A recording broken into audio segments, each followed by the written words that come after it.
देखते देखते लगा वे अपने हाथ पानी में मारकर संतुलन ठीक करना चाहते हैं, पर धीरे धीरे वे जल में नीचे जाने लगे।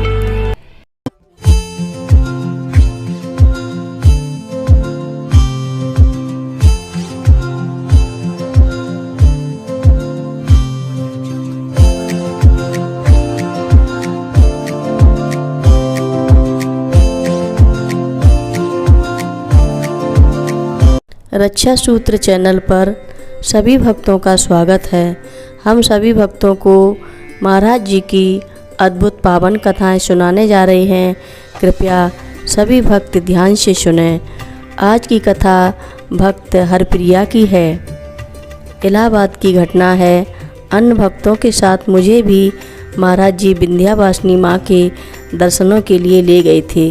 एक तो माँ के दर्शन वह भी महाराज जी के साथ परम आनंद की प्राप्ति हुई। कुछ अरसे बाद मेरे माता पिता भी इलाहाबाद आ गए। उन्हें प्रेरित कर मैं उन्हें भी विंध्यावासिनी दर्शन को ले चली। वहाँ मेरे पिताजी गंगा जी में तैरने के लिए जल में उतर गए, पर युवावस्था की बात और थी। कुछ दूर तैरकर शायद वे अपना संतुलन खो बैठे और डूबने से लगे। हम किनारे पर खड़े देखते रहे। देखते देखते लगा वे अपने हाथ पानी में मारकर संतुलन ठीक करना चाहते हैं, पर धीरे धीरे वे जल में नीचे जाने लगे। तब मैं घबरा कर पुकार उठी, महाराज जी बचाओ। तभी एकाएक एक व्यक्ति मैं कपड़ों के गंगा जी में कूद गया और पिताजी का हाथ पकड़ किसी तरह उन्हें किनारे खींच लाया। वे बदहवश हो चुके थे। घबराहट और थकान से हम उनके उपचार में लग गए। तभी मुझे ख्याल आया कि उस व्यक्ति के लिए सूखे कपड़े दे दूं कि वह ठंड से बच सके, पर पलटने पर वह व्यक्ति दिखाई ही नहीं। बहुत ढूंढने पर भी बहुत अरसे बाद कैंची में महाराज जी को पूरी कथा बताकर पूछा, महाराज जी वह व्यक्ति कौन होगा? महाराज जी ने केवल इतना कहा, तूने किसको पुकारा था?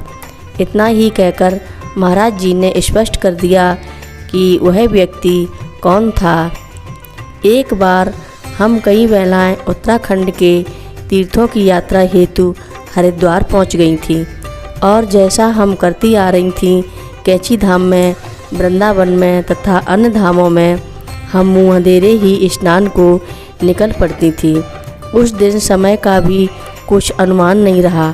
हर की पौड़ी पहुंचने पर देखा कि एकदम वीरान है। बिजली की रोशनी जहां तक पहुंच रही थी वहां तक तो उजाला था, बाकी चारों ओर धूप अंधेरा था। नहाते नहाते अंधेरे में मैं कुछ आगे बढ़ गई तो अपना संतुलन खो बैठी और जल के वेग से मेरे पांव उठ गए। मैं प्रवाह के साथ बह चली। जब मैं अपने को रोक पाने में असमर्थ हो गई तो चिल्लाई, अरे मैं बह गई।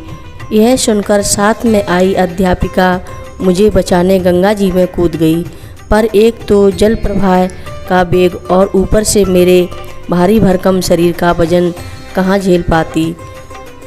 वह दुबली पतली महिला उधर बदहवासी में मैंने उसे जकड़ लिया तो वह भी मेरे साथ बह चली।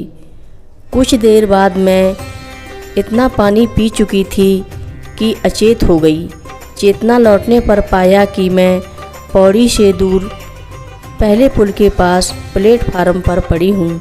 धीरे धीरे मैं कुछ अधिक चैतन्य और स्वस्थ हुई।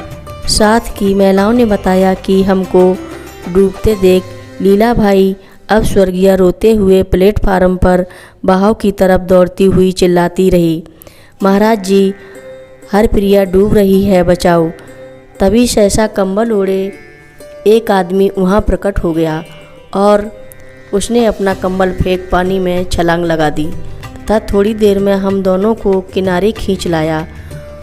उसी ने मेरे पेट से बहुत सारा पानी निकाल दिया, परंतु तब हम में से किसी को भी यह ध्यान न रहा कि वह व्यक्ति कौन था। अपना काम कर वह बिना कुछ बोले चला भी गया। इस लीला का स्पष्टीकरण महाराज जी ने स्वयं किया। हमारे कैची लौटकर उन्हें प्रणाम करते ही नाराजी की मुद्रा में केवल इतना भर कहकर चली जाती है। आधी रात को स्नान करने फिर हमें बचाना पड़ता है।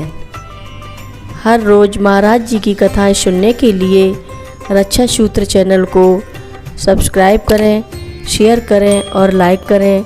घंटी बजाना ना भूलें। बोलो नीम करोरी बाबा जी महाराज की जय बोलो।